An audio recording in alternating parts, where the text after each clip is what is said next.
If you were around last summer, you might have seen a quiet little release on the app charts called Bird Alone. This soothing point-and-click watercolor game, created by George Batchelor, seemed to be a breath of fresh air, a friendly companion in a lonely lockdown. The sound designer Eli Rainsbury had me turning off my silent mode for the first time in months.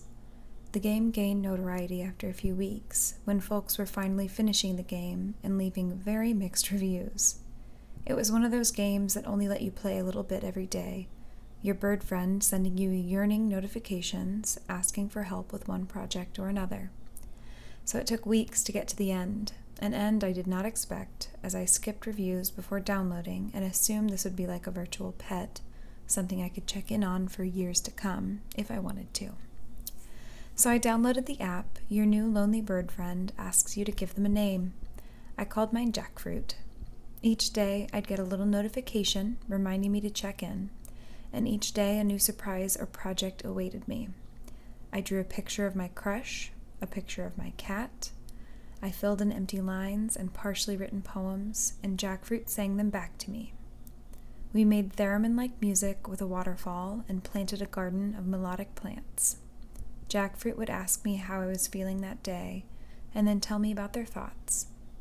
They built me a museum for our art and bound a book for our poems. As time went on, Jackfruit started complaining about aging, saying that they might not be around much longer. I thought nothing of it, thinking that parrots live for many years, until one day they told me it was their last day. And here's the major spoiler and the reason for so many mixed reviews. The bird indeed dies the following day. Your little jungle grove is empty, orbs of light swirling around in place of your friend. I did cry for this little watercolor bird and all the things we made together, which I could still go look at, but without Jackfruit's clever interjections or presence. I felt pretty silly at first, crying over this digital bird, but recalled that every deep and meaningful relationship happens inside one's head, and this really wasn't any different. As time passed, I felt a kind of catharsis and closure, as a clear goodbye is something you don't always get when you lose someone. In all the unpredictability of life, saying goodbye is inevitable, and saying goodbye for good can really hurt. Sometimes it hurts so much that we forget how lucky we are that we have a chance to say it at all. Bird Alone gives you that chance, where in life many loved ones will leave us so very unexpectedly. When you get to the aforementioned last day with your feathered friend, they say, most people spend their whole lives saying goodbye. I was reminded of my grandparents, who at 88 have had to say goodbye to a crushing amount of people. Everyone who raised them, everyone who they grew up with, students they taught, fellow soldiers, and countless family members and friends. Each time I see them, they recount tales of their goodbyes to me, or about the last time they saw someone before they were gone. I've had some painful goodbyes, some unexpected, some forever, in death, some just for now. Some I had to ask to leave me, and some removed themselves. Each one resulted in a period of grieving, and each one has made me a different person, formed by the people that life has knocked me up against, but equally formed by who life has taken away from me. I've missed goodbyes.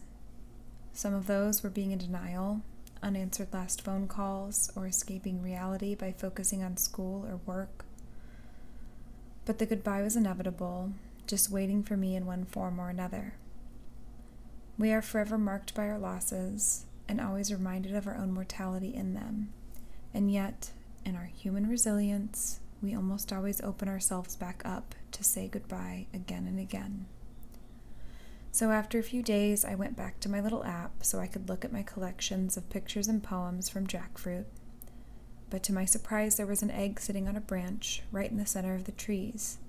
When I tapped the egg, text prompted, "To stay is to live inside the memory.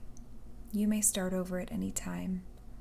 All that you have built with Jackfruit will be gone physically, though your memories are yours to keep. Are you ready to start again?" I did start again, and I named the new bird Fig.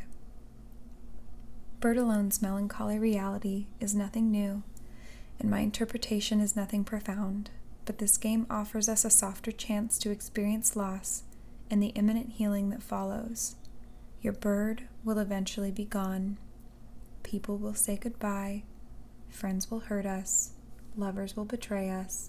Friends and family members will die, leaving a chasm in you that will never be filled. We'll wonder if we ever loved them enough.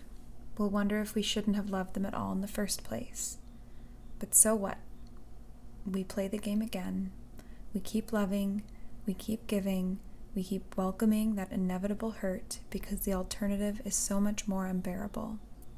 To never have anyone to lose wouldn't be a painless life at all. And every hello, every warm, good part of a relationship is worth its inevitable goodbye.